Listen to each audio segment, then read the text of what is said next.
Greetings, everyone. This is Rock and Roll Spot Convention with the Weekly Comic Book. We're at the end of this week's DC haul, as well as this week's image book. So let's get started with Justice League Unlimited. Justice League Unlimited number 4.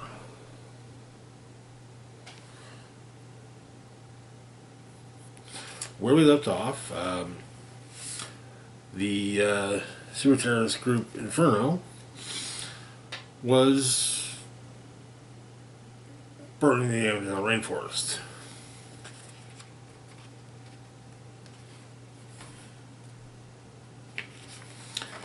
So the issue opens at home of T.V. Holland, the daughter of Alec Holland, the original Swamp Thing. And Mrs. Terrific tries to recruit her to the Justice League, but she's not having it. However, her connection to the Green caused her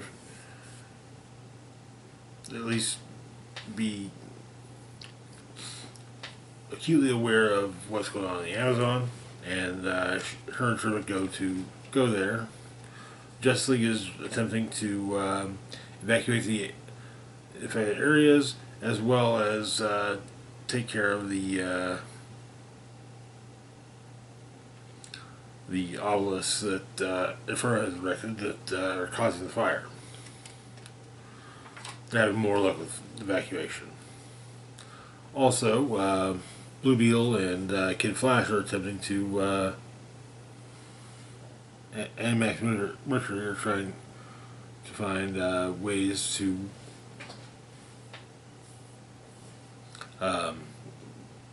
solve this problem. But magic, science, none of it's working.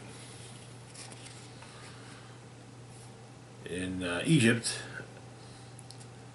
a man arrives on a camel at his home, only to find Batman there. The man is, in fact, Martian Manhunter. And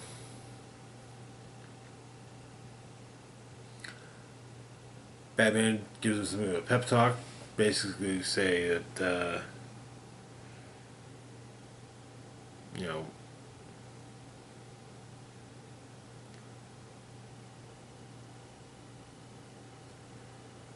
that even if, without all his abilities, he's still a valued member of the team, and more importantly, a friend. And they'll solve his the issue is telepathy together.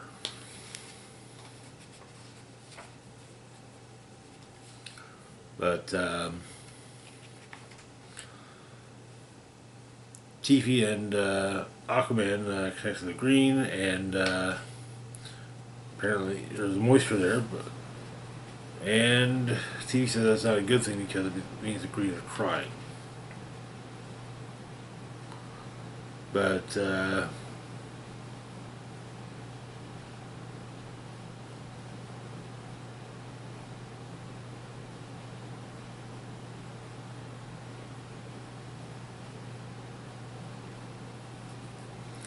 Inferno attempts to stop him, but part of the trees kicks him out, and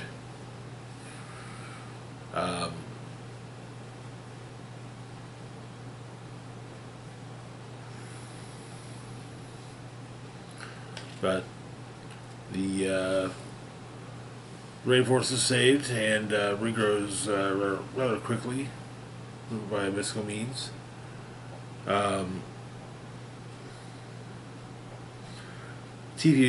When TV asks how they were going to thank her, she says to release her number.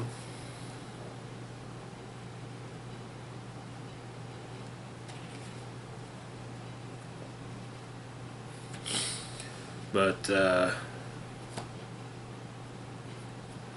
Inferno was continuing to plot.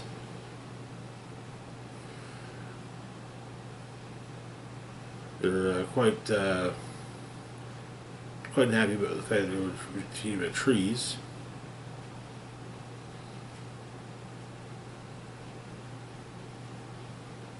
But and the final phase of their plan is coming, so they must redouble their efforts. Thankfully, they have a man inside Airwave, as previously noted.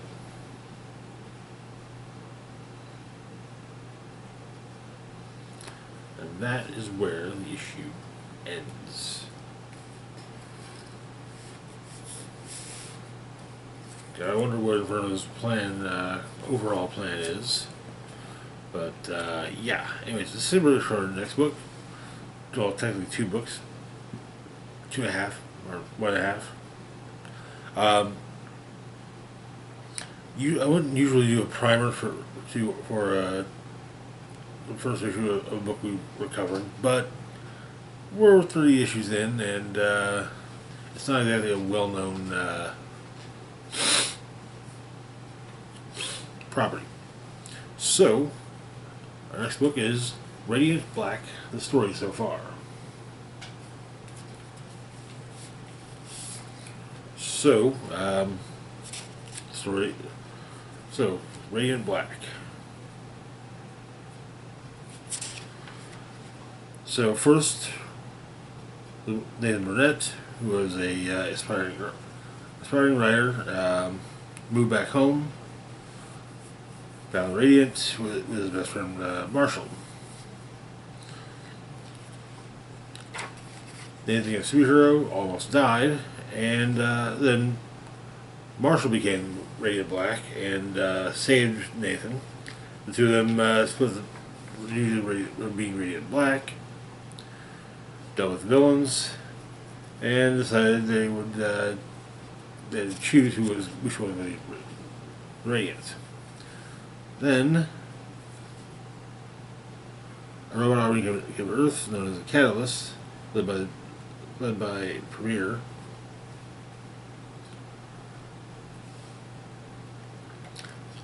They challenged Radiant Black for a series of trials. Radiant Yellow could see the outcome and held 2 parallel timelines open. One where Nathan was Radiant Black and one where Marshall was.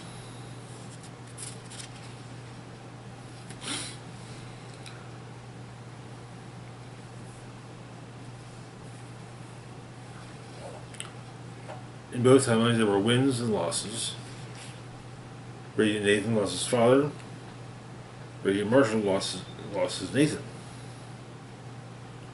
Radiant Marshall won, but it cost him everything. Radiant Nathan lost. In the ensuing battle raged across Chicago. Marshall built a weapon, so that separate Radiants for wielders. It worked. Cut off from their god, Catalyst army fled. With Wendell unable to hold the timelines open, they began to collapse. Taking the Yellow Radiant, Radiant Marshall sacrificed himself to close his timeline, leaving only the other. Nathan and Marshall were once again left with a choice to make. And Marshall, the decision was made for Marshall to prefer to be Radiant Black.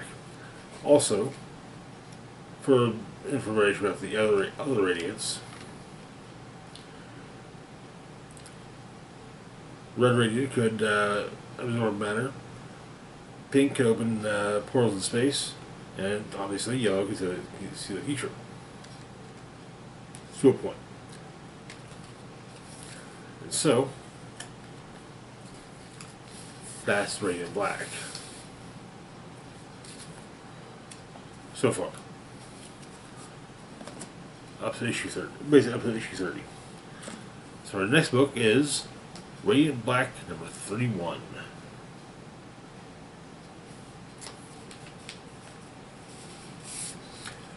So the issue opens with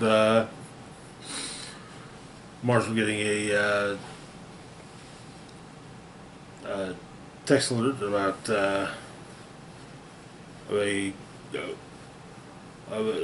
something that could basically might require his attention, and so Marshall flies across Chicago, and first emergency is a crane fell trying to get rid of a catalyst cylinder, and Reagan has to help with get the basically get away from the from potentially destroying buildings. There's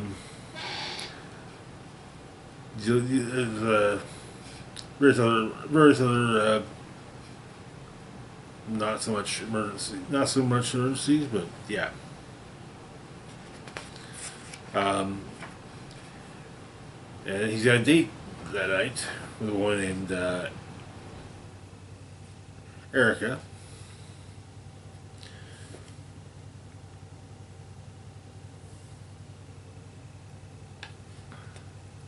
But the date seems to go well.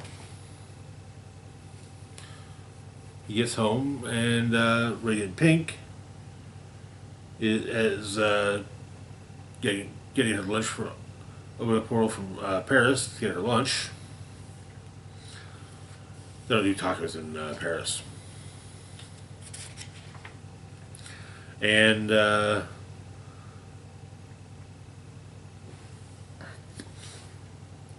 Erica decides not to pursue things with further with Marshall, but as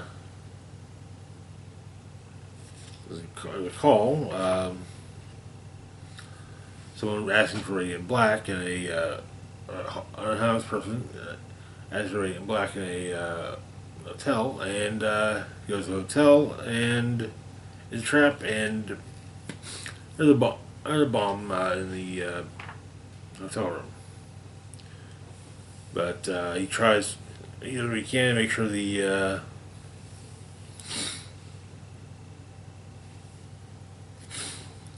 that rebel ability doesn't fall on the unhoused people living unhoused cabin. Largely, people lost their homes in the Catalyst War, and Marshall gets a bit of grief about that, but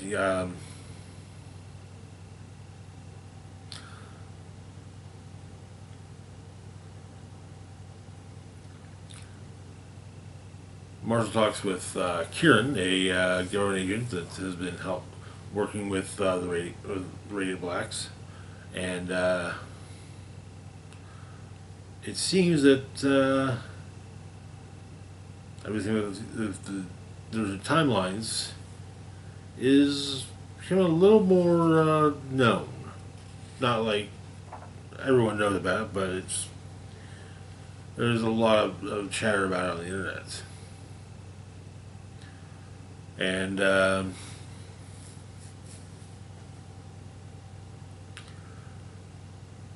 Radiant Pink and Marshall discuss it, and he, well, he feels guilty about the actions that the other Marshall took, and she makes a point of saying that that's not it. It's not him. That wasn't him.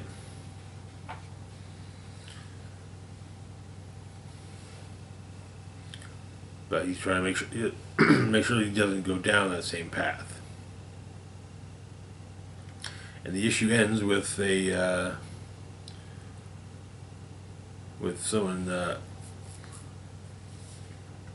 suiting up in in a high-tech suit of armor, some high-tech weapons, planning to hunt down Radiant Black. And that is where, like I said, that is where the issue ends. Okay, I may, if I get a point to, actually I get the time to do so, I might actually do a retro review series on the first few volumes of Radiant Black. But anyways, that's going to do it for now. As always, feel free to like, share, and subscribe. Links to my Facebook, Blue Sky, Instagram, Mastodon, Twitter, Patreon, PayPal can be found in the description box down below. This is Rock and Roll Spock signing off saying, live long and rock hard.